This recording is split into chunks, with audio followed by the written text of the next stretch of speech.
Right ভ্রাতৃদ্বয়ের উড়োজাহাজ তৈরির গল্পটা নিশ্চয়ই সবার জানা। ২০০৩ সালে প্রকৌশলী দুই ভাই মিলে তৈরি করেন প্রথম উড়োযানটি। এর আগে অনেকেই উড়োজাহাজ তৈরির চেষ্টা করলেও সফল হতে পারেননি। ১৯০৩ সালে নর্থ ক্যারোলিনার কিটি হকে রাইট ভ্রাতৃদ্বয়ের প্রথম তৈরি নিয়ন্ত্রিত ও শক্তিশালী উড়োজাহাজ ১২০ ফুট পথ পাড়ি দেয়। তবে পৃথিবীর সবচেয়ে বড় বিমানের কথা জানেন কি? এটি এতটাই বিশালদেহী যে এর কার্গোর এক কোণায় রাখা যাবে রাইট ভ্রাতৃদ্বয়ের প্রথম উড়োযানটি। ৮০ দশকে সোভিয়েত শাসনামলে পৃথিবীর সবচেয়ে বড় বিমান অ্যান্টোনভ N-225 তৈরি করা হয়। সেই সময় সোভিয়েত ইউনিয়নের অ্যান্টোনভ ডিজাইন ব্যুরো নামের একটি কোম্পানি ওই বিমানটি তৈরি করে। ১৯৮১ সালে মহাকাশ গবেষণায় নতুন যুগের সূচনা হয়। নাসা প্রথম পূর্ণ ব্যবহারযোগ্য মনুষ্যবাহী মহাকাশযান তৈরি করে। মিলিটারি স্যাটেলাইট স্থাপন করা হয়। তখনই সোভিয়েত ইউনিয়ন একই ক্ষমতাসম্পন্ন মহাকাশযান তৈরির পরিকল্পনা করে। এই পরিকল্পনার অংশ হিসেবে তৈরি হয় মহাকাশযান বুরান। তবে সমস্যা বাধে মহাকাশযানটিতে বহনের ক্ষেত্রে। তখন অ্যান্টোনভ ডিজাইন ব্যুরোকে বলা হয় বুরান মহাকাশযানটি পরিবহনের সক্ষম একটি বিমান তৈরি করতে। তারা N-125 নামের আরেকটি বড় বিমানের গঠনের উপর ভিত্তি করে তৈরি করেন N-225। ১৯৮৮ সালে এর নির্মাণ কাজ শেষ হয়। একই বছরের ২১ ডিসেম্বর আকাশে প্রথমবারের মতো উড়াল দেয় বিমানটি। নির্মাণের পর সামরিক কাজে বিমানটি ব্যবহার করে সোভিয়েত ইউনিয়ন। N-124 এর চেয়ে কার্গোর ক্ষমতা বৃদ্ধি করা হয় দ্বিগুণ।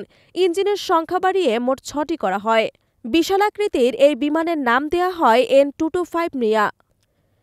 ইউক্রেনিয়ান ভাষায় মৃয়া শব্দের অর্থ হচ্ছে স্বপ্ন।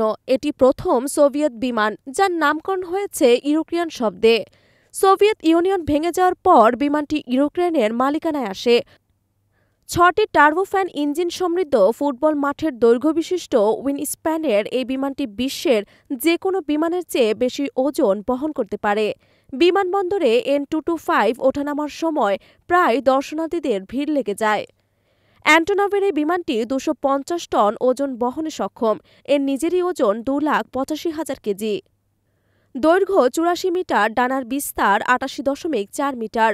এই বিমান মাত্র একটি তৈরি করা হয়েছিল। এমনকি বিশ্বে এ ধরনের বিমান আছে মাত্র একটি। অ্যান্টোনভ N-124 মডেলের আদলে নির্মিত হয়েছে অ্যান্টোনভ N-225 মৃয়া।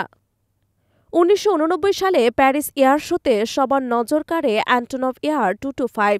বার্লিন প্রাচীরের পতনের মাত্র এক বছর আগে ১৯৮৮ সালে প্রথম যাত্রা শুরু করে N-225 ও বুরান।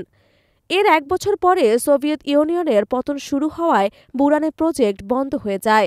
N-225 এর কয়েকবার পরীক্ষামূলক কার্যক্রম চলে। তবে সোভিয়েত ইউনিয়ন ভেঙে যাবার পর দেশটি আর্থিক সংকটে পড়ে, যার ফলে মহাকাশ গবেষণায় ভাটা পড়ে। বুরান স্পেস শাটল পরিবহনের জন্য নির্মিত হলেও প্রয়োজন ফুরিয়ে আসায় অ্যান্টোনভ N-225কে পরবর্তী মালামাল পরিবহনের কাজে লাগানো হয়। পরবর্তীতে বিমানটিকে শুট, সুইমিং পুল সহ বিলাসবহুল উড়ন্ত হোটেল বানানোর প্রস্তাবনা নেওয়া হয়, তবে তা কখনো বাস্তবের মুখ দেখেনি।